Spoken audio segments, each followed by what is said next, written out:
សួស្តីបងប្អូនទាំងអស់គ្នានេះខ្ញុំមានវីដេអូទាក់ទងនឹងការកាត់ផ្សាយចេញពីរូបមនុស្សហើយនិងសេះដែលជាប់នៅក្នុងហ្នឹងដូចនៅក្នុងវីដេអូនេះអញ្ចឹងបាទជាដំបូងបងប្អូនត្រូវមានរូបភាពមួយមក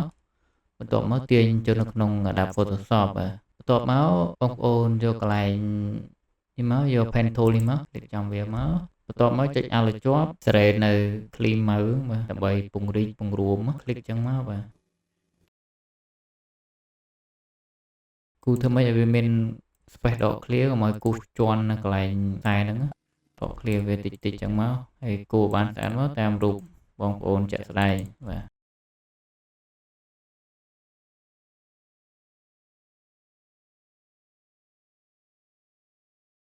បន្ទាប់ពីបានបែបហ្នឹងហើយបងប្អូន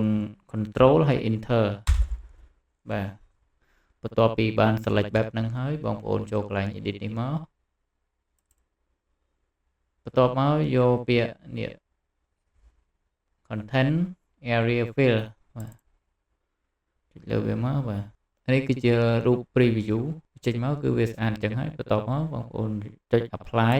ហើយ OK បាទហើយ control D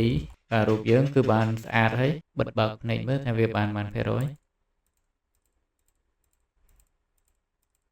បាទឃើញស្អាតហើយមេរៀនយើងថ្ងៃនេះតើតើនឹងការកាត់ខ្សែចេញពីមនុស្សនិងសេះបញ្ចប់ត្រឹមហ្នឹងតែមុននឹងបញ្ចប់សូមបងប្អូនជួយ Subscribe ជួយ Like ជួយ Comment ជួបគ្នានៅវីដេអូក្រោយបាយបាយ